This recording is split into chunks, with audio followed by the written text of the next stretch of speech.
तो बच्चों आज हम बात करेंगे वर्कशीट नंबर 82 के बारे में। सब्जेक्ट है मैथ, क्लास 9 जो कि आपको 3 फरवरी को प्रोवाइड किया जाएगा। टॉपिक क्या है? गोले तथा अर्धगोले का पृष्ठीय क्षेत्रफल। तो गोले का पृष्ठीय क्षेत्रफल फॉर्मूला लिख लेना, 4 पाई आर स्क्वायर। अर्धगोले का होता है आधा, तो 2 पाई आर स्क्वायर हो जाता है। ठीक है, गोला मतलब पूरा होता है, अर्धगोला इसका क्या हो जाता है? आधा होता है। इस प्रकार होता है, ठीक है ना।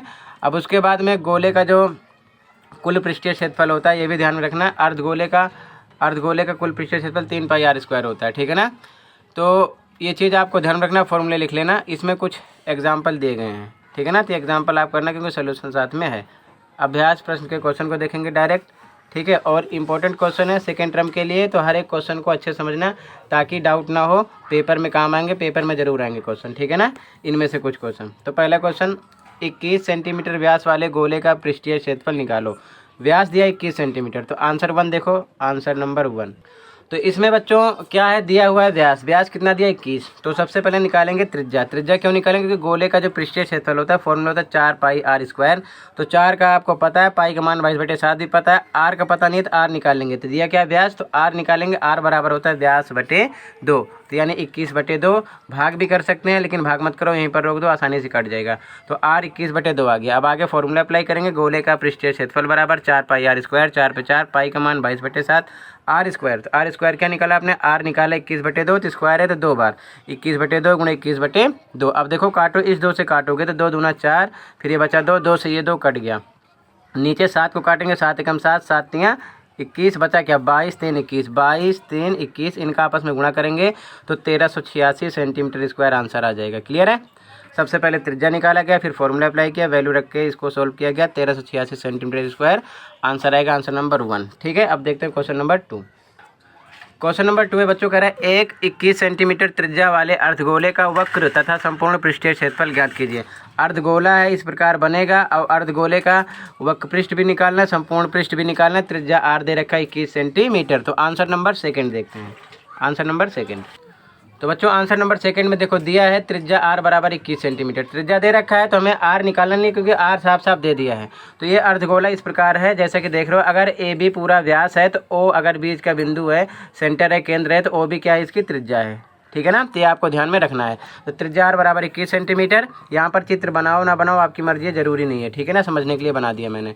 तो अर्धगोले का वक्र पृष्ठीय क्षेत्रफल निकालेंगे। फॉर्मूला क्या होता है? 2 पाई आर स्क्वायर, फॉर्मूला रखा गया, 2 पे 2, पाई का मान 22/7, आर स्क्वायर, आर कितना? 21, तो स्क्वायर 21 गुणा 21। अब काटेंगे, देखो 7 एकम 7, 7 तियाँ 21, बचा क्या? 2 22 3 21, तो 2 22 3 21, इनका आपस में गुणा करेंगे तो 2772 सेंटीमीटर स्क्वायर आंसर आ जाएगा। ठीक है, ये अर्धगोले का वक्र पृष्ठीय क्षेत्रफल हो गया। क्लियर है। अब इसमें और क्या निकालना था? अर्धगोले का संपूर्ण पृष्ठीय क्षेत्रफल। तो फिर से अर्धगोले का संपूर्ण पृष्ठीय क्षेत्रफल फॉर्मूला अप्लाई करेंगे। फॉर्मूला क्या होता है? 3 पाई आर स्क्वायर, 3 पर 3, पाई का मान 22/7, आर स्क्वायर, आर 21 है यानी त्रिज्या 21 है, तो स्क्वायर है, तो 21 गुणा 21। फिर काटेंगे, 7 एकम 7, 7 तियाँ 21, बचा क्या? 3 22 3 21, तो 3 22 3 21, इनका आपस में गुणा करेंगे तो आंसर आएगा 4158 सेंटीमीटर स्क्वायर। तो मतलब आपको फॉर्मूला ध्यान में रखना है, फॉर्मूला आपको अच्छे से पता होना चाहिए, ठीक है। तो एक बार अर्धगोले का वक्र पृष्ठीय क्षेत्रफल निकाल लेंगे और एक बार क्या निकाल लेंगे? संपूर्ण पृष्ठीय क्षेत्रफल। क्लियर है, आंसर नंबर 2। अब देखते हैं क्वेश्चन नंबर 3। ठीक है, क्वेश्चन नंबर 3 है बच्चों, इंपॉर्टेंट क्वेश्चन करा, उस गोले की त्रिज्या ज्ञात कीजिए जिसका पृष्ठीय क्षेत्रफल 154 सेंटीमीटर स्क्वायर है। अपोजिट क्वेश्चन है, उल्टा क्वेश्चन है, ठीक है ना। तो देखो इसका आंसर, आंसर नंबर 3 कैसे करेंगे। तो बच्चों देखो आंसर नंबर 3 में आर निकालना है, त्रिज्या निकालना है। तो गोले का पृष्ठीय क्षेत्रफल दे रखा है, कितना दे रखा है? 154 सेंटीमीटर स्क्वायर दे रखा है, तो सेंटीमीटर स्क्वायर लिखा नहीं गया है। फिर फॉर्मूला में इस साइड रखेंगे, क्या होता है गोले का पृष्ठीय क्षेत्रफल? 4 पाई आर स्क्वायर, ठीक है ना। तो देखो 4 पे 4, पाई का मान 22/7, आर स्क्वायर का पता नहीं है, ऐसे रख दो, बराबर 154। अब आगे क्या करेंगे? इधर बटे 1 लगाओ और तिरछा आर पार गुणा करो, तो 4 22 आर स्क्वायर का 1 से होगा, 23 आएगा, और 154 का किससे गुणा हो जाएगा? 7 से, तो 154 गुणे 7 आएगा। ठीक है, आगे आर स्क्वायर बराबर इधर 154 गुणे 7 रहेगा, बटे के नीचे 4 गुणे 22 नीचे आ जाएगा। अब काटेंगे तो 22 एकम 22, 22 सत्ते 154, तो ऊपर क्या आ गया? 7 गुणे 7, नीचे क्या आ गया? 4, आर स्क्वायर बराबर। तो आगे देखो आर स्क्वायर बराबर, तो आर बराबर, ये स्क्वायर हटेगा, इधर क्या लग जाएगा बच्चों? रूट लग जाएगा, रूट लग जाएगा। तो 7 गुणे 7 ऊपर है, हम 4 को लिख सकते हैं 2 गुणे 2, क्योंकि 2 दूना 4, तो नीचे 2 गुणे 2 लिख दिया गया है। जोड़े में से एक नंबर बाहर आ जाएगा, यानी 1 7/2 बाहर आ जाएगा, यही आपका आंसर हो गया। अगर आपको मान लो डिवाइड करना भाग करना है तो 2 से 7 में भाग करोगे तो कितना आ जाएगा 3.5 सेंटीमीटर। तो या आप ऐसे लिख दो 7/2 या लिख दो 3.5 सेंटीमीटर, दोनों आंसर आपके राइट हैं। ठीक है, तो आंसर नंबर कौन सा हो गया? 3rd। क्लियर है, समझ में आ गया? अब क्वेश्चन नंबर 4 देखो। तो बच्चों क्वेश्चन नंबर 4 है, एक त्रिज्या r बराबर 7 सेंटीमीटर वाला लंब वृत्तीय बेलन एक गोले को पूर्णतः घेरे हुए है। इस प्रकार का चित्र है जैसा कि आप देख रहे हो। ठीक है, इसमें क्या कह रहा है? कह रहा है कि 2 चीज़ें निकालना है। आकृति को देखिए, कह रहा है एक तो एक गोले का पृष्ठीय क्षेत्रफल निकालो, दूसरा बेलन का वक्र पृष्ठीय क्षेत्रफल। तो इम्पोर्टेंट क्वेश्चन ये भी है, देख लो। आंसर देखते हैं क्वेश्चन नंबर 4 का। ठीक है, क्वेश्चन नंबर 4 का आंसर। तो देखो आंसर में क्या करेंगे, गोले की त्रिज्या दे रखा है 7। तो देखो ध्यान से, अगर ये गोला है तो इसकी त्रिज्या 7 है, तो ये भी त्रिज्या ही है 7, ये भी होगी। ठीक है ना, ये बात समझ में आ गई? 7 ये भी है तो 7 ये भी होगी। अब अगर गोले की व्यास की बात करें तो इसको हम सीधा, इतनी त्रिज्या है, इसको पूरा ऊपर तक मिला दो, तो ये इसका क्या हो जाएगा? पूरा गोले का व्यास हो जाएगा। तो व्यास त्रिज्या का क्या होता है? 2 गुना होता है, यानी 7 ये तो 7 ये भी होगा। 7 7 कितना हो जाएगा? टोटल 14।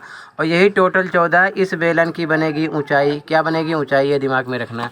तो गोले की त्रिज्या r, गोले का व्यास बराबर 2 गुना r, यानी 2 गुणे 7 14 सेंटीमीटर आया। तो गोले का व्यास बराबर होगा बेलन के ऊंचाई के। तो ऊंचाई कितनी होगी बच्चों? 14 सेंटीमीटर। बस इतना ध्यान में रखना, यही ज़रूरी है समझना। ठीक है ना, तो r गोले की और बेलन की दोनों सेम होगी, 7 ही होगी। ऊंचाई बेलन की क्या हो जाएगी? गोले के व्यास के बराबर, यानी 14 सेंटीमीटर। तो पहले क्या निकालना है हमको? गोले का पृष्ठीय क्षेत्रफल। तो गोले का पृष्ठीय क्षेत्रफल फॉर्मूला अप्लाई किया, 4πr², 4 पर 4, पाई का मान 22/7 r²। r आपका 7 सेंटीमीटर है, ध्यान रखना 7 सेंटीमीटर दिया हुआ है। तो r पर 7² है, 7 गुणे 7, 7 गुणे 7। आगे सोल्व करेंगे, 1 7 से 1 7 कट जाएगा, बचेगा 4 22 7। इनका आपस में गुणा करेंगे तो आएगा 616 सेंटीमीटर स्क्वायर गोले का पृष्ठीय क्षेत्रफल हो गया। ठीक है, तो ये आपका एक आंसर हो गया। ए लिखना है यहाँ पर, आप ए लिख लो, ये एक आंसर हो गया। अब बी का आंसर देखो, बी में क्या निकालना है? बेलन का पृष्ठीय क्षेत्रफल। तो बेलन का पृष्ठीय क्षेत्रफल क्या होता है? बेलन का पृष्ठीय क्षेत्रफल होता है 2πrh। ठीक है ना, 2πrh। तो 2πrh में क्या करेंगे? इसमें देखो ध्यान से, 2 पे 2 रखेंगे, पाई का मान 22/7, r का r 14, h बेलन के लिए क्या निकाले हो? सॉरी, r 7 है, h निकाले हो 14। ठीक है ना, तो यहाँ पर फिर से देख लो, वही सेम, इसीलिए पहले निकाल कर बताया गया। r त्रिज्या गोले बेलन के लिए दोनों के लिए सेम होगी, ऊंचाई 14 होगी। ठीक है ना, तो यहाँ पर इसकी वैल्यू रख दी गई है। ठीक है, तो आगे देख लो, यहाँ पर क्या किया गया है? 2 पे 2, पाई का मान 22/7, r पर 7, h पर 14। अब काटेंगे तो 7 से 7 कट गया, बचा क्या? 2 22 14। इनका आपस में गुणा करेंगे 616 सेंटीमीटर स्क्वायर आंसर आ जाएगा। मतलब मेन चीज़ आपको फॉर्मूला ध्यान में रखना है। फॉर्मूला अगर आपको पता है तो कोई दिक्कत नहीं होगी, ये बी का आंसर हो जाएगा। ठीक है ना, चौथे का बी का आंसर। तो चौथे में 2 क्वेश्चन थे, क्वेश्चन नंबर 4 में ए और बी दोनों कंप्लीट हुए। ठीक है ना, तो यहाँ पर आपको बस एक करेक्शन करना है, ये ए लिखना है, यहाँ पर ए लिखा नहीं है मैंने, और यहाँ पर आपको लिखना है बी। ठीक है ना, इसी के साथ आपकी ये वर्कशीट कंप्लीट हुई। आई होप आपको अच्छे समझ में आया होगा। कहीं पर डाउट है तो कमेंट कर सकते हो, वीडियो अच्छी लगे तो लाइक कर सकते हो, चैनल पर नए सब्सक्राइब कर सकते हो। मिलते हैं नेक्स्ट वीडियो में। Thank you for watching this video and take care.